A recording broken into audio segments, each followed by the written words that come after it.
নমস্কাৰ সকলোকে স্বাগতম জনাইছো পুনৰ এটা ভিডিঅ'লৈ।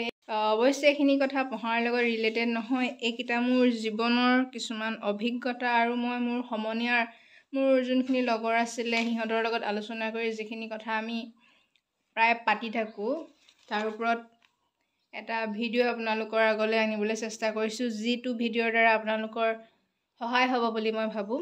যিহেতু আমি DLED কৰি ওলাইছোঁ, গতিকে কোনবিলাক কথা আমি ভুল কৰিছিলোঁ, কোনবিলাক বিষয়ে আমি গুৰুত্ব দিব লাগিছিলে, সেইবিলাকৰ ওপৰত এটা মই থুলমূল ভিডিঅ' আনিছোঁ, যাতে আপোনালোকে ইণ্টাৰ্ণশ্বিপলৈ গ'লে বা DLED কোৰ্চটো কৰি থাকোঁতে আপোনালোকৰ কিছু পৰিমাণে হ'লেও সহায় হওক। প্ৰথমটো হৈছে আপোনালোকে যেতিয়া ইণ্টাৰ্ণশ্বিপত যাব, তাত আপোনালোকে কি কাম কৰিব, কিবিলাক এক্টিভিটি কৰিব, সেইবিলাকৰ ওপৰত এখন লিষ্ট বনাব। আপুনি যিখন স্কুললৈ যাব তাত টিচাৰ্ছৰ সংখ্যা কমো থাকিব পাৰে, বেছিও থাকিব পাৰে। আপোনালোকে পঢ়োৱাৰ লগে লগে বা নিজৰ এক্টিভিটি কৰাৰ লগে লগে কি কৰিব লাগিব, তেওঁলোকৰ ক্লাছো কৰিব লাগিব। ক্লাছ নথকা সময় খুব কমহে পাব, গতিকে আপোনালোকৰ ক্লাছবিলাকৰ মাজে মাজে এক্টিভিটিবিলাক কৰাব লাগিব।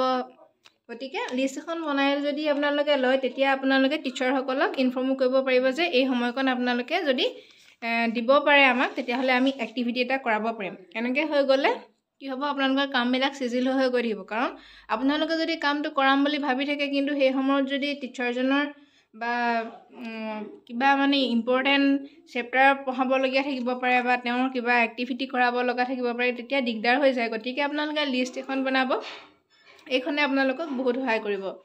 আৰু বহুত ইণ্টাৰ্ণশ্বিপত আপোনালোকে আপোনাৰ এক্সপিৰিয়েঞ্চটো ভাল হোৱা বেয়া হোৱা স্কুলখনৰ ওপৰতো ডিপেণ্ড কৰে। কেতিয়াবা টিচাৰ্ছবিলাক বহুত ছাপৰ্টিভ হয়, কেতিয়াবা আপোনালোকে আশা কৰা ধৰণৰ পৰিৱেশ নাপাবও পাৰে। গতিকে এই ক্ষেত্ৰত নিজে কিছু সাৱধানতা অৱলম্বন কৰি নিজৰ কামখিনি কৰাটো জৰুৰী। আৰু যিহেতু আপোনালোকে এক্টিভিটিছখিনি কৰাবই লাগিব, সেইখিনি আপোনালোকে ৰিফ্লেক্টিভ ডায়েৰিছত ভৰাবই লাগিব। আৰু আপোনালোকে নিৰ্দিষ্টকৈ কিছুমান এক্টিভিটি যদি আপোনালোকে কলেজখনে কৈ দিয়ে যে আপোনালোকে ECCৰ ওপৰত এক্টিভিটি কৰাব লাগিব, আৰ্ট এণ্ড ক্ৰিয়েটিভ এডুকেশ্যনৰ ওপৰত এক্টিভিটি কৰাব লাগিব, গতিকে য়োগা, এইবিলাক বহুত ফিজিকেল এডুকেশ্যন বহুত মিলি ভালেখিনি কাম হৈ যায়। গতিকে লিষ্ট এখন বনালে আপোনালোকক বহুখিনি সহায় হ'ব বুলি ক'ব পাৰি। সেইটো আছিলে প্ৰথম পইণ্ট। ছেকেণ্ড পইণ্ট হৈছে এছাইনমেণ্টটো টাইম টু টাইম ছাবমিট কৰিব। DLEDত এছাইনমেণ্ট বহুত গুৰুত্বপূৰ্ণ, গতিকে এছাইনমেণ্টটো আপোনালোকে পৰাপক্ষত টাইমত ছাবমিট কৰিবলৈ চাব।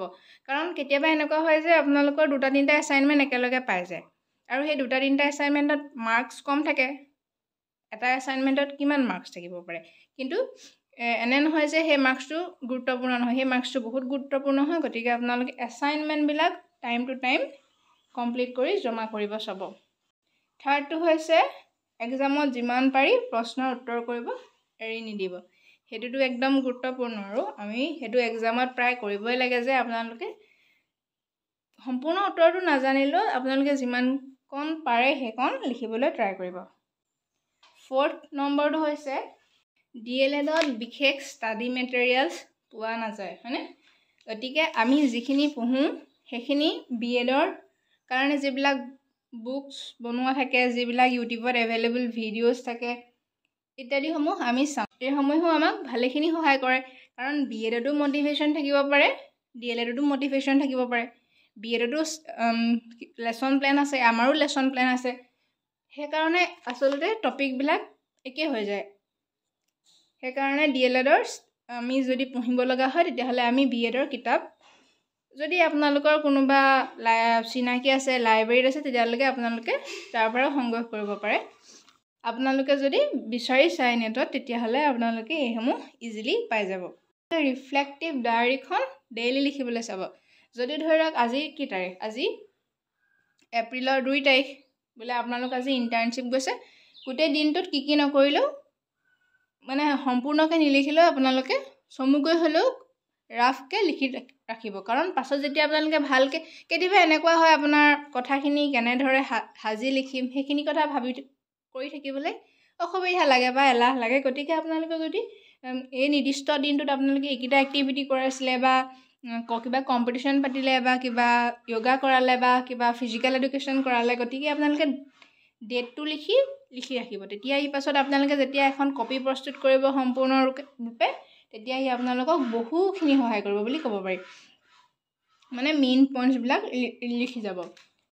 গতিকে আশা কৰিছোঁ এই চমু ভিডিঅ'টোৱে আপোনালোকক অলপ হ'লেও সহায় কৰিছে।